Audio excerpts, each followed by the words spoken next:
one of the important factors here is that there are federal regulations that require hospital air ambulance companies to have a operational control center. It's really the control center that is in charge of the whole process. So one of the things that the control center is required to do is make sure that the pilot has the information they need, make sure that the pilot uses a pre-flight checklist and goes through a complete risk analysis. The purpose of that is to slow down the decision-making process, to make sure that the pilot isn't being rushed by the company, or the pilot isn't making a rushed decision based upon emotion or natural human failure. So let's be honest, these people are trying to help injured people, trying to help sick people. There's sometimes emotional decisions that can get involved in that. So there are special rules to try to take that emotion out and look at all of the risk factors to make sure that this flight is safe. In this situation, we really don't blame the pilot. We blame the company itself for allowing this to happen. The procedures are there for the company to say, slow down. Let's make sure we've done the risk analysis. The fact that there was 2 other companies that did that risk analysis and said, we're not going to take the flight, the weather's too bad. And then we have this company who in 28 seconds says, yeah, we'll take the flight, doesn't talk to the pilot in command until she's in the cockpit with the helicopter running. And all they say is, here's your destination coordinates, really bypasses all of those safety steps that are supposed to be there according to the regulations.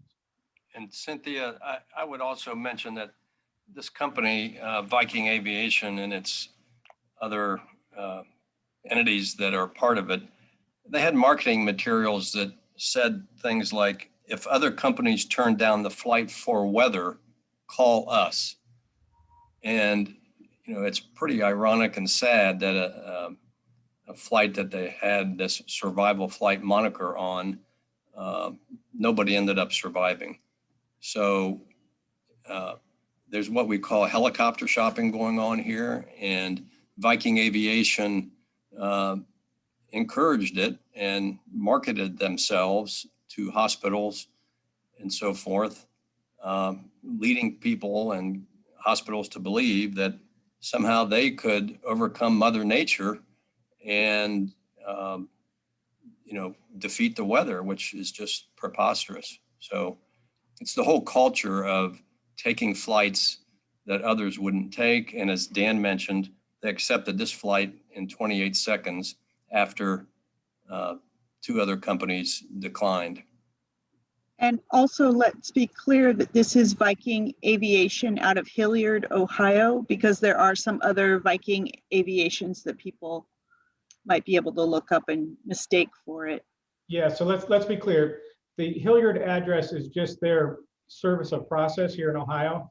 They are out of Batesville, Arkansas, and they have operations in several states, Arkansas, Oklahoma, Alabama, Missouri, and they came into Ohio in about 2017. And that's kind of where they continued their expansion into other states. But they're definitely out of Arkansas.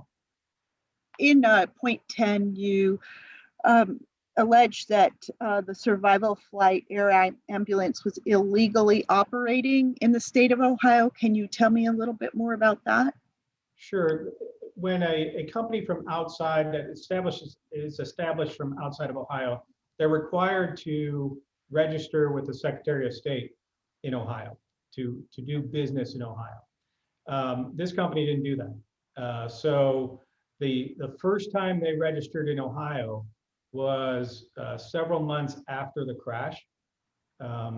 So it's it's just one small step out of a lot of steps that shows that this company didn't care about following the law or following regulations. They just did what they wanted to do, and we believe that's just based on profit. And what kind of profit motive was there? Tim, you want to handle it? That's a good question. This is a big business around the country, and over the years, the cost for such a flight may have been around $10,000 or $12,000, depending on how far you were going, and it's over the years ratcheted its way up to $30,000 or more for one flight, and so you can imagine the incentive that a company like Viking Aviation might have to grab whatever flights it can, even if others turn the flight down. It adds up quickly. And it used to be in this industry, it used to be that there was maybe one or two helicopter air ambulance companies in a metropolitan area. Often those were operated by a major hospital system. Now we have for-profit companies coming in and essentially trying to grab up as much business as they can to get that profit center. It can be a scary industry if you're not following those safety regulations. Okay, in point 65, you said that there was no weather briefing provided to the pilot, and therefore the pilot did not complete their analysis. Can you expound on that a little bit, please? Yeah, that's the real tragic part of this, because from all accounts, this pilot was a very safe pilot, one that didn't take risks. In this situation, she was just coming on her ship. The operations center from Viking Aviation spoke with the night pilot about the flight, never spoke with the pilot who was actually going to take the flight. She went right to the helicopter, which was already started and ready to go. So Viking Aviation had information about the weather. They knew that snow showers were expected. They knew that there was winter weather conditions that were not conducive to this flight. There's no sharing of that information with the pilot. That is a fundamental safety error that is just inexcusable. That's the whole point of having that operations center there, is to tell the pilot, here's the forecast. We have snow showers in the area. We've got cold temperatures. There's an icing warning from the National Weather Service.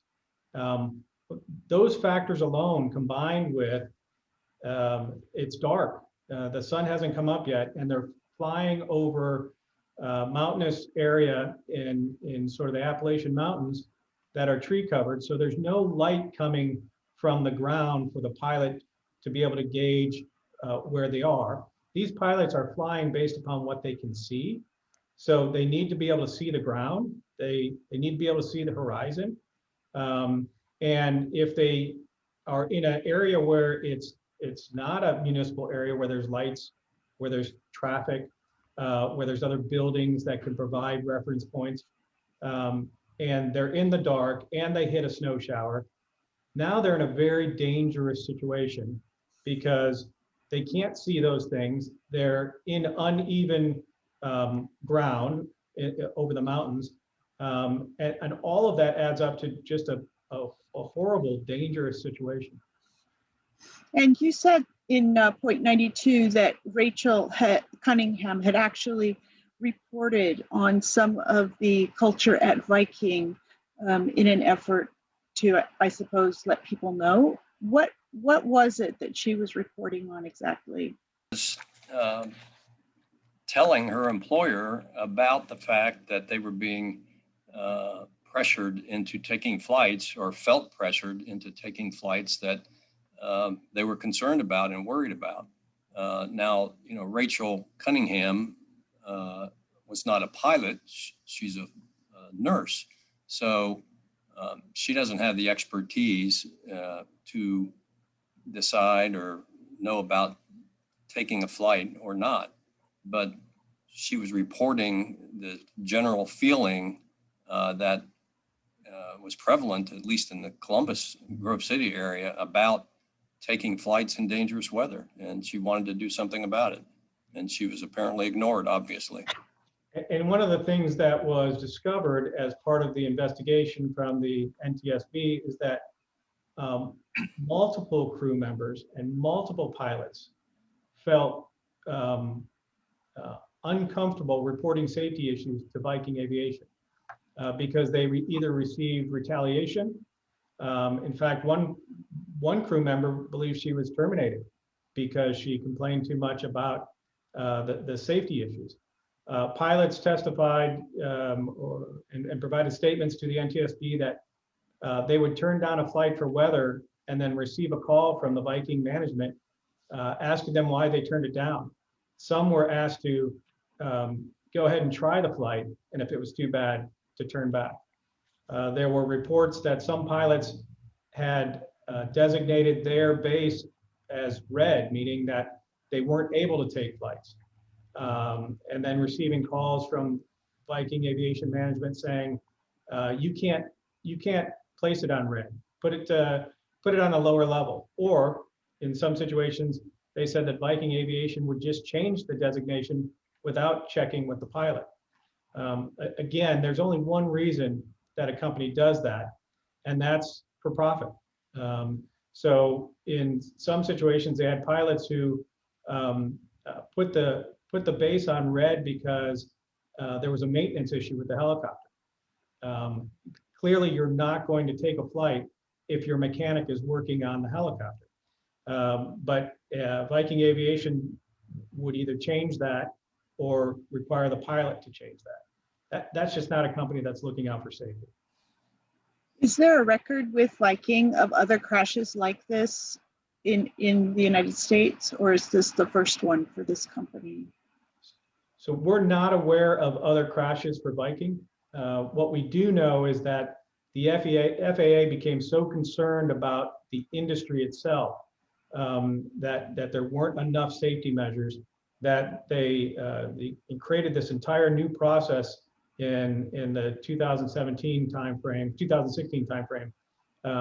requiring this operational control center and requiring the checklist and requiring a pre-flight risk analysis, because there was enough concern about safety in general. Quite frankly, we're glad that there aren't other accidents, but we need to make sure that there aren't future accidents that happen this way.